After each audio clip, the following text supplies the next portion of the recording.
నమస్కారం news 9 TV Telugu వార్తలకి స్వాగతం. Municipal ఎన్నికల ఫలితాల స్పెషల్ బులెటిన్. హుజూరాబాద్ ఉస్నాబాద్ లో ముగిసిన మున్సిపల్ పోరు. ఉస్నాబాద్ లో కాంగ్రెస్ ప్రపంచనం.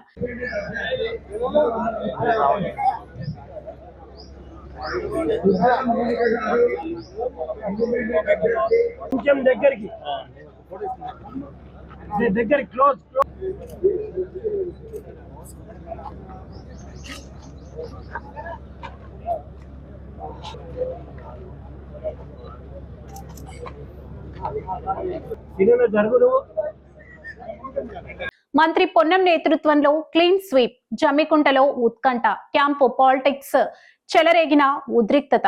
మున్సిపల్ ఎన్నికల కౌంటింగ్ ప్రక్రియ ముగియడంతో ఉమ్మడి కరీంనగర్ జిల్లాలలో రాజకీయ సెగలు రాజుకున్నాయి. ముఖ్యంగా హుజూరాబాద్, ఉస్నాబాద్ మున్సిపాలిటీల ఫలితాలు రాష్ట్ర వ్యాప్తంగా ఆసక్తిని రేకెత్తిస్తున్నాయి. హుస్నాబాద్ మున్సిపాలిటీలో మంత్రి పొన్నం ప్రభాకర్ తన హవాను చాటుకున్నారు.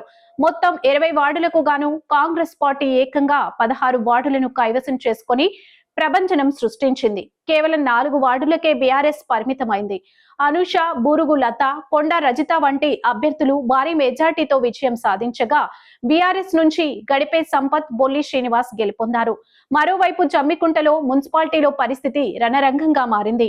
ఇక్కడ ఏ పార్టీకి స్పష్టమైన మెజారిటీ, మ్యాజిక్ ఫిగర్ రాకపోవడంతో క్యాంపు రాజకీయాలు మొదలయ్యాయి. బీఆర్ఎస్ 12 వార్డులు, కాంగ్రెస్ 10 వార్డులు, ఇండిపెండెంట్ 3 వార్డులు, AIFB 1 ward. Jammikunta counting centre వద్ద తీవ్ర ఉద్రిక్తత నెలకొంది. గెలిచిన ఇండిపెండెంట్ అభ్యర్థులను బీఆర్ఎస్ నేతలు కారులో క్యాంపుకు తరలించేందుకు ప్రయత్నించగా కాంగ్రెస్ శ్రేణులు వారిని అడ్డుకున్నాయి. ఇరు వర్గాల మధ్య తీవ్ర వాగ్వాదం, తోపులాట జరగడంతో పోలీసులు రంగప్రవేశం చేశారు. హుజూరాబాద్ లో మిశ్రమ ఫలితాలు వెలువడ్డాయి. ముఖ్యంగా మేకల తిరుపతి, సొల్లు సునీత, అంజలి వంటి కాంగ్రెస్ అభ్యర్థులు గెలుపొందగా బీఆర్ఎస్ నుంచి సామ్రీన్ గఫర్, గందే శ్రీనివాస్ తమ స్థానాలను నిలబెట్టుకున్నారు. బీజేపీ తరపున కొలుగురి సుమలత, దామెర అనూష విజయం సాధించి తమ ఉనికిని చాటుకున్నారు. ప్రస్తుతం జమ్మికుంటలో గెలిచిన ఇండిపెండెంట్ల కింగ్ మేకర్లుగా మారబోతున్నారు. వారు ఎటువైపు మొగ్గు చూపుతారో అన్నది ఇప్పుడు ఉత్కంఠంగా మారింది. నిరంతరం వార్తల కోసం చూస్తూనే ఉండండి న్యూస్ 9 టీవీ తెలుగు. జై హింద్.